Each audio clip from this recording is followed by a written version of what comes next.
When you were a kid, did you used to see ghosts, fairies, weird stuff? Do you know a kid that says they've seen stuff? Believe them. You should. It's normal. It's actually what my therapist said. Now, by the time I told this to a therapist, I had been to three. One, because I wanted to learn how to become a better person. She told me I had been in crisis mode for a long time and that I needed once a week therapy. So she was expensive. Found out I was covered under insurance. She also told me to go for trauma therapy. So I went to my first trauma therapist, who was a young woman, and kind of knew in the beginning we were going to be learning together. And the first one only asked me a story to tell her the story about my life, and it was the first session, not my first session in therapy, my first personal session with therapy, because I had actually stood in and helped other people in their therapy appointments by speaking to their therapists about things that I had observed.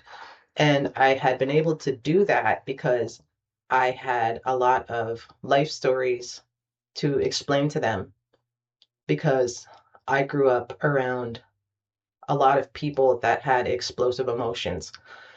So I had to learn how to counteract that. And I did it by studying behavioral science, neuroscience, and a lot of trial and error until I realized that I lived through a lot of eras. And when I say eras, I mean people that lack empathy, remorse, and accountability. And those are the people in your life that'll say, oh, you're too sensitive. Oh, you're making this up. Oh, you're exaggerating. Oh, you just need to get past it. I speak to in support groups, and I am bumped up now to a more advanced therapy. And when I got to the second therapist,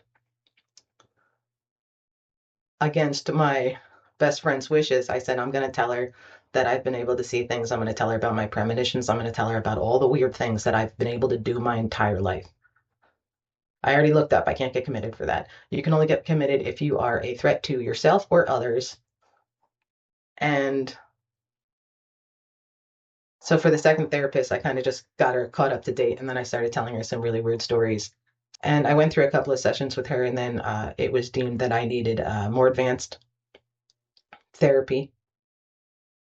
So by the time I got to the third therapist, I said, I'm just going to start with the craziest stuff right in the beginning. No holds barred.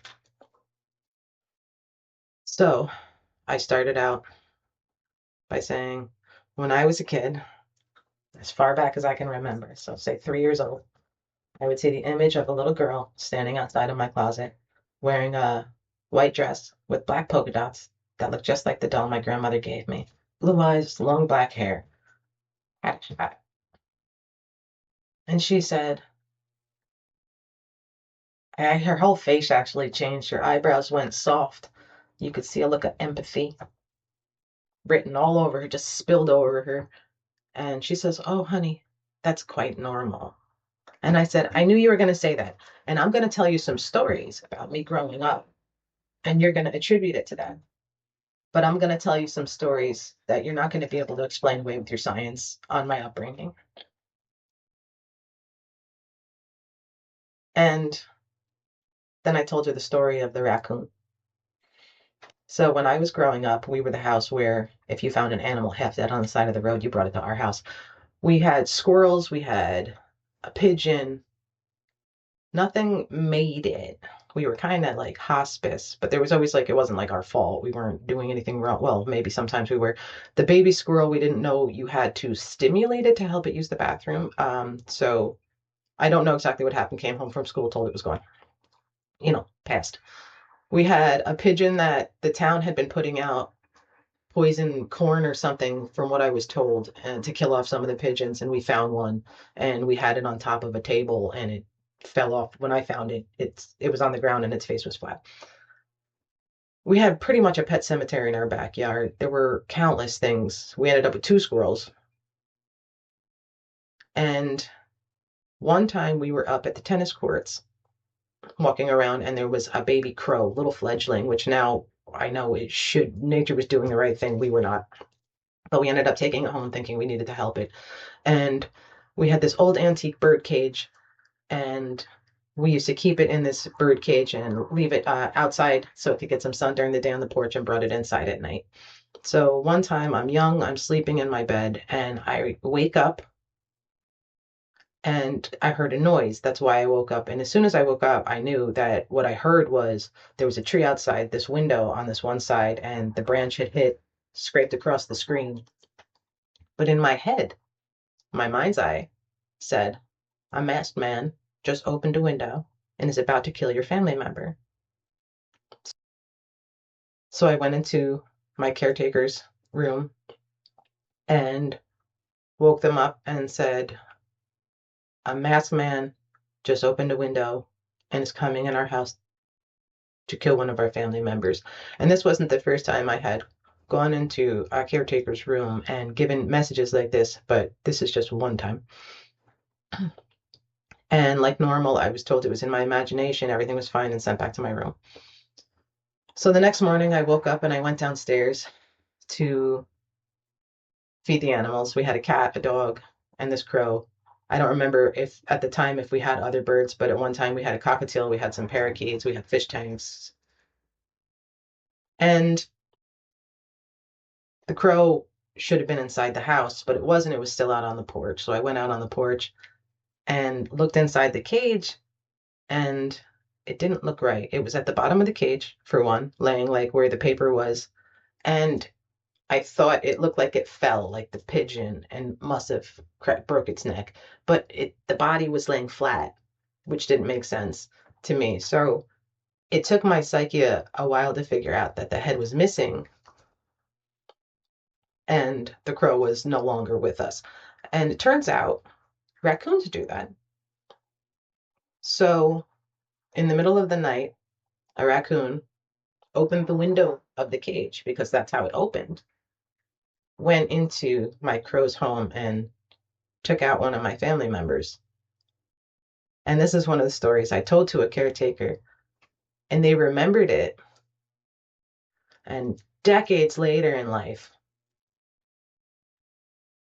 I asked the caretaker, when I was about 3 years old,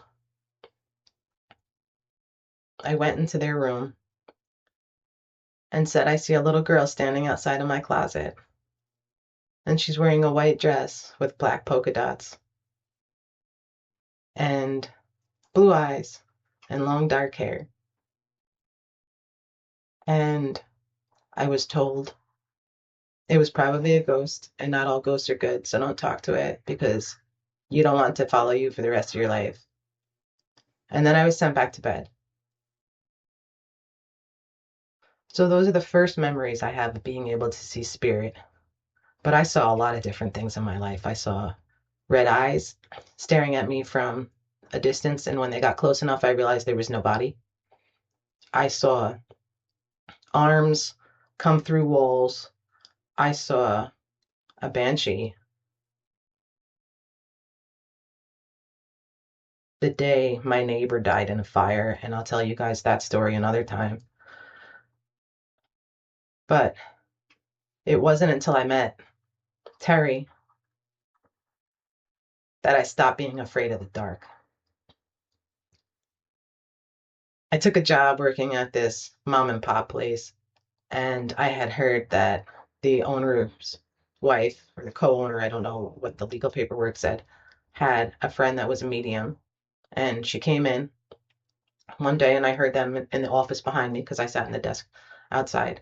And one of them was doing a tarot card reading, and Terry doesn't like tarot cards. She has reasons for that. Um, and I heard her mention that, but that was the only thing I got. And then at different times she came in, and I was with a coworker, and the coworker, she said she was going to give a reading to. So she had this girl rub a pencil and give it to her, and she started drawing circles. Now, when I was a kid, I drew circles on paper all the time and then would find images in them. It was one of my favorite things to do, especially when I needed to get my mind off of whatever my mind was on. So seeing her do this caught my attention right away. And I was looking at the circles trying to figure out if I could see images in them. And she looked up at the woman and she says, somebody really, really close to you is about to have surgery. I feel something on my stomach. Now, she's an intuitive medium, which means she can actually feel a pain in her stomach, a pain in her chest, something in her nose. And these are her signs. If you have any kind of PTSD, CPTSD, or somatic trauma that stores in your body, if you've ever read The Body Keeps Score, it's a great learning resource right there. You'll understand what I mean. So she said, something's going on with their stomach. The person who was getting the readings, phone rings. She looks down at it without missing a beat. Terry said, it's the person calling you right now. She looks at her phone and she goes, that's my sister. Her surgery's on Friday. She's having stomach surgery. So that was the second time I saw Terry. But she didn't read me. And on purpose, I never opened up to her, told her anything about me, because one day I wanted a reading from Terry. So that one day happened in the most amazing of ways. So she walks in one day. She comes straight at the counter. And I said, she's not in. And she says, I'm not here to talk to her. I'm here to talk to you. So I'm like, this is the moment I have waiting. The whole room feels electric. I have chills everywhere. Ever since I met this woman, I have been drawn to her, not because she's a medium, because I got to choose my own religion when I was a kid. And I pieced a bunch of them together and I have seen some things. I have been to every church out there. I have been to temple. I have been to Santerian festivals. I have been to Buddhist temples. I've learned. I've asked questions. I've discerned. That's an important one. So Terry came in and she said she's there to talk to me. And I knew that this was soul paths crossing that were meant to cross, because she was going to have answers for my questions. And one of the first things she said to me is, there's flies around you. Now, I look around and I'm like, all right, this place isn't the cleanest. It's like a construction company. So whatever. She laughs and she goes, no, metaphysical flies. There's crap near you, and it's crap you're bringing over from a past life, and it's right on your doorstep. And it's like, you can't move past, you can't go anywhere without stepping on this crap. So she said, I'm here to give you a reading. Didn't cost me any money, nothing like that. She said it was time for her to talk to me. My heat's kicking on right now. So click, click, click. So she brings me into a room. She hands me a pencil. I have no idea what to expect. And anyone getting a reading, I'm sure, thinks to themselves, please don't say anything embarrassing about me. Please don't say anything about that one time I did that one thing, blah, blah, blah. Right? No. I don't remember. I was just, she's gonna have my answers, and I hand her the pencil and she does 3 circles. And she looks down and she looks up and she goes, oh my God, you're like 30 years old and you're still afraid of the dark? And I went, you can see that? Terrified of the dark. Absolutely terrified of the dark I was. I can't even explain to you the panic attacks I would go through if I was in a dark room. Unless you have panic attacks, PTSD, CPTSD, or any of those other, you get what I'm saying. Full out, heart pounding, sweats, like you feel like you're gonna pass away. Like my cousin feels like whenever she sees a spider. We have that on recording. The screams that came out of this girl when she saw a spider, I asked her afterwards, like I said, it really sounds like I could sell this to Hollywood as a soundbite because you sound like you're dying. And she said, in your head, you really feel like you are. That kind of fear. Since I was a kid of the dark. Because not only did I see them in the dark and I was told to fear them, but I was around a lot of older people. And I don't mean older like in life, I mean people older than me that played off that fear and would do things like cut the lights off on me all the time. Wherever I was, in the basement, in scary places, cut the lights off and hold the doors shut. So I was a kid that told people older than me that I could see ghosts and spirits, and I was told to be afraid of them, and then I was trapped with them with the lights out and the door closed. And the people that were holding those door closed are people that were supposed to care for me and love me, and sometimes old enough to be caretakers. So here I am, 30 years old and absolutely terrified of the dark. And Terry can see that. And she says, you don't have anything to be afraid of. You're completely protected. You're so protected. And then she told me, ever since you were a little girl, you've been able to see a spirit standing outside of your closet that has a white dress, black polka dots, blue eyes, and long black hair that looks just like that doll your grandmother gave you. And that's when I knew Terry was legit. What I had been seeing was real. And everything started to click into place. But it did not completely fall into place for another 13 years. And those were some of the 13 hardest years of my life. And also the most magical and the most memorable. And within that time, I wrote 3 books. So a long time ago, I wouldn't post things on social media because I had some pretty serious bullies out there that would rip me to pieces about anything I posted, anything I said, anything like that. So in order to deal with it, I just didn't post until divine intervention. My bully got rid of me. So suddenly I felt braver and started kind of coming out of my shell on social media, which, if you know me in real life, you'll be like, it's about time. So one day, it's about 5 minutes to midnight, and I couldn't sleep. Insomnia is another issue that I battle. Other stories for that another time. And it was 5 minutes to midnight. And I'm scrolling, and I see these eyes, and I'm drawn to them, and I recognize the face right away because I'd seen pictures of this person already. It was a man, and it was Terry's father. And something about the eyes and something about what she wrote in the post drew me in enough that I liked it. And back then, that was a big step for me. So this right here, major step for me. And I mean, it's a major step that I'm going to record, and it's a major step that I'm putting stuff out there. But you'll also notice that, yes, I am in my bathroom because the door locks. I can't hear my dog barking, and I'm next to a window with a fan that I keep forgetting to turn off for background noise because it makes me feel safer to be near a window, and everybody leaves me the heck alone when I'm in here for the most part. So 5 minutes to midnight, I hit like on that post. I felt good about it. I felt brave about it, which seems so minor now.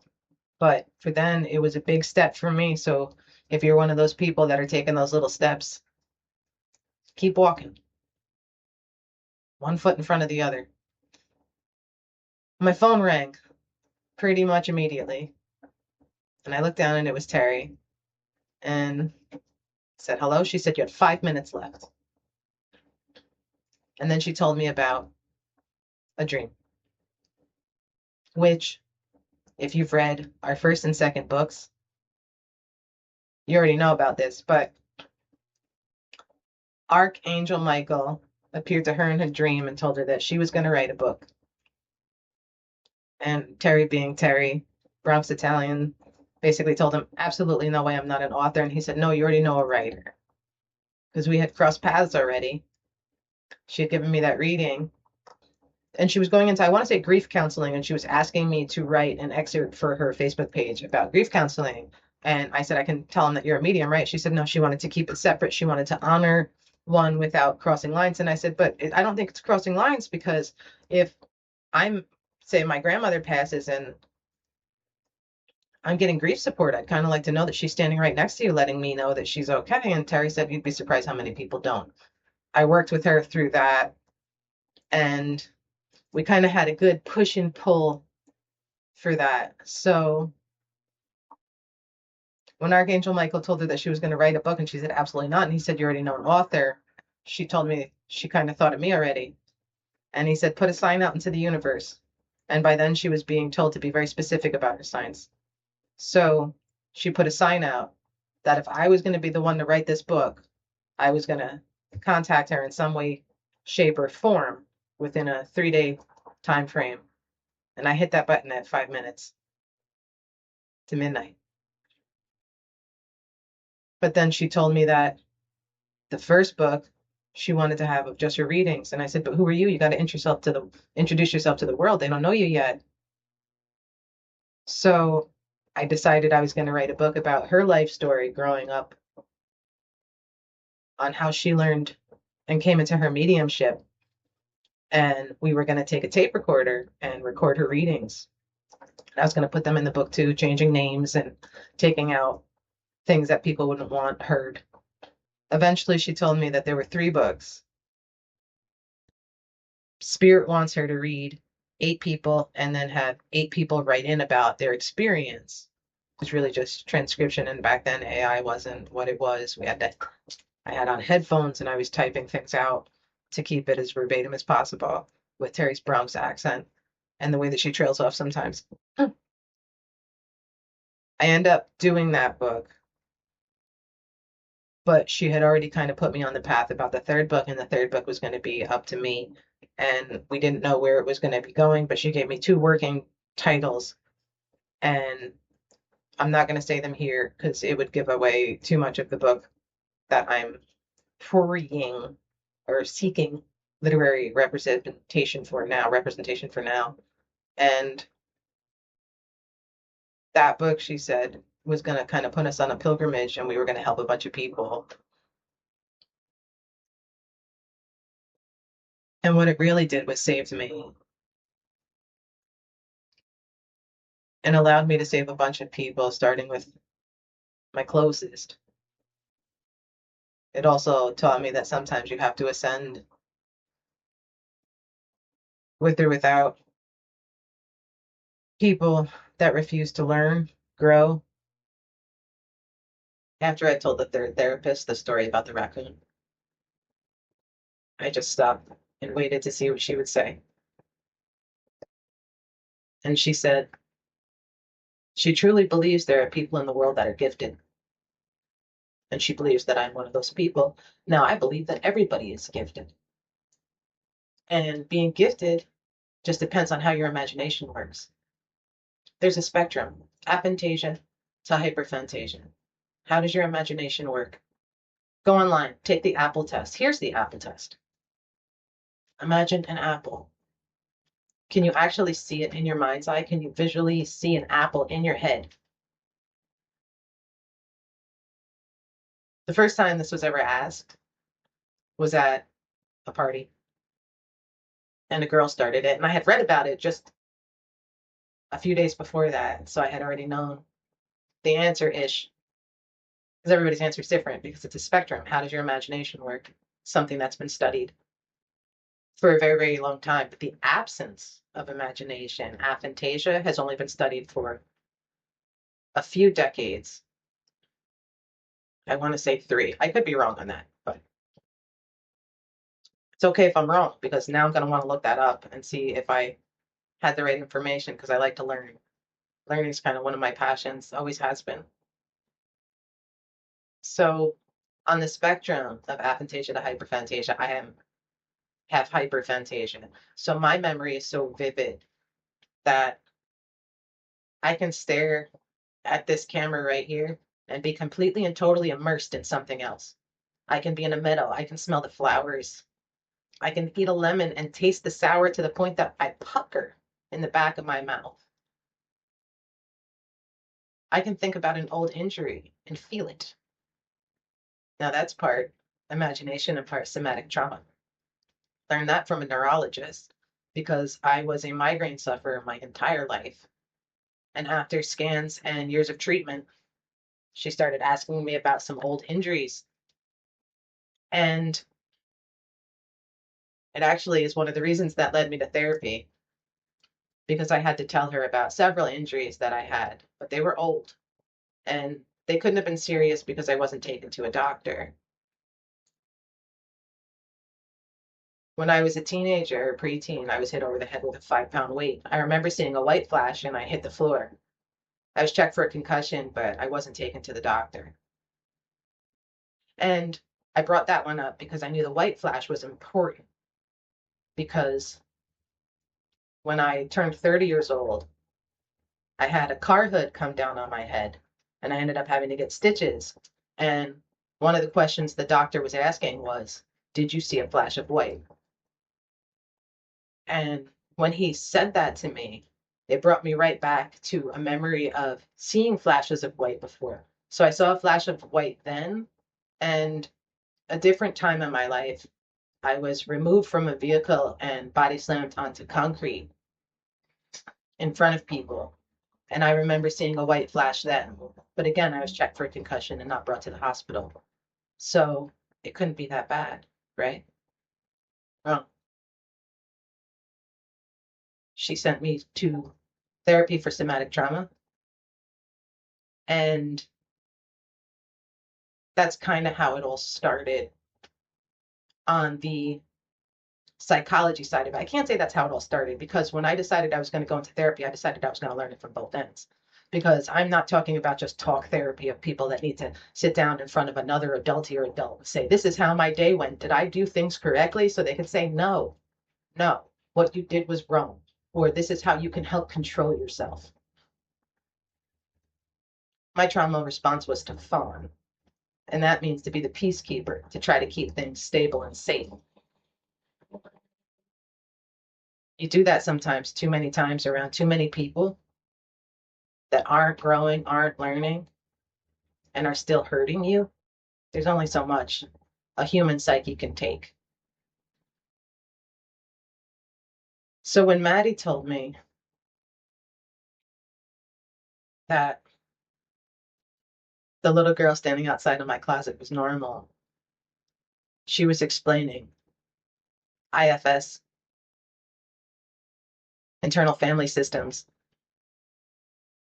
managers, firefighters, and exiles, saying that a child's mind can fracture young. And sometimes what they'll see are images of things that they think are safe.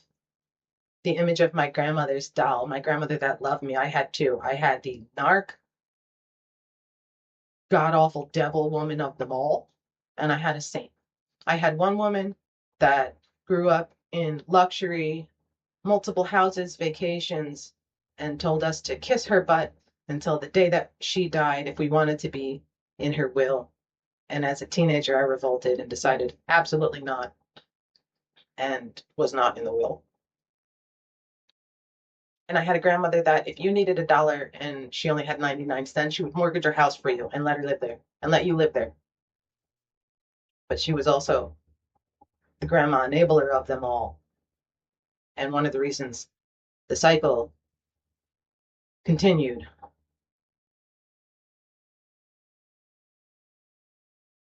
I have this theory because we're all born gifted. And the way that our gifts work, we're all different. There's some people that can hear. There's some people that can see like I can with the mind's eye. There's some people that can feel. There's some people that can sense. All our gifts work different. And we're meant to come together and talk about them and grow about them. But people don't. People don't. Because when you start to think about past, you get caught up in these trauma loops, and trauma loops hijack your intuition.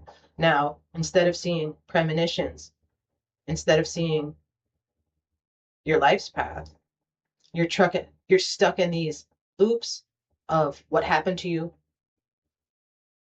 people that hurt you, people that you care about, that you in your head are still trying to convince that you're a person worth being treated kindly. And you go through these times where it just spins and spins and spins and it blocks out the intuition. We're all gifted in different ways. And instead of talking about it, we separate, we go through these jealous things. We get mad at each other, we fight, and we stop talking over material things, over narcissistic things, over enabling things. When what we should be doing is coming together and healing as one and then going back for the broken. I'm going to go back for the broken, starting with your kids, starting with the kids that you have inside your exiles. Whatever does this, whatever energy, since energy can't be created or destroyed, is causing us to hurt each other and not grow and not learn. It's breaking your cognitive dissonance. I don't know if I said that right. It's hijacking your mind's eye, your intuition. Fight back. We grew up on Earth in a material world with narcissistic gods that are teaching us to discern. And we're getting the lessons wrong. And we're hurting each other. And we're continuing the hurt. Energy can't be created or destroyed. It can only be transformed. And too many people are transforming it into negative energy. And they swim in it and they enjoy it. On a neurobiological level, the body needs dopamine, the happy chemical. And you can't survive without it, but you can change the way that you receive it. If you get dopamine from hiking, you'll get dopamine from hiking. If you get dopamine from eating, you'll get it from food. If you get it from whips and chains and knives and guns, then that's how you're going to need it. You can change the way you get dopamine. I started getting dopamine from helping people. I started getting dopamine from talking. I started getting dopamine from joining support groups where I would say things like everybody's family was screwed up, and I would find out that they weren't. I only talked about stories where I had witnesses because I was so afraid of being called a liar in a room full of people that had no idea who I was. I didn't want to exaggerate anything. I just wanted to stick to facts and explain. Something tried to turn out my light, and I got it to turn back on. And now I'm in my 40s and I'm not afraid of the dark anymore. And I'm going to teach you not to be too cool. So, for all those out there that have seen a ghost or a spirit, had a weird dream, had a weird premonition that came true, deja vu, I'm talking to you, and I'm talking to the kids that you know that might also have these abilities. Don't let their light go out. Teach them to ride it. I just realized this entire time my fan has been on, and I'm supposed to kill it for the sound. So, okay. Sorry about that. I'll try to remember it next time. Because there's going to be a next time. Because we're going to get weird. Let's get weird. And welcome to the Heather Show.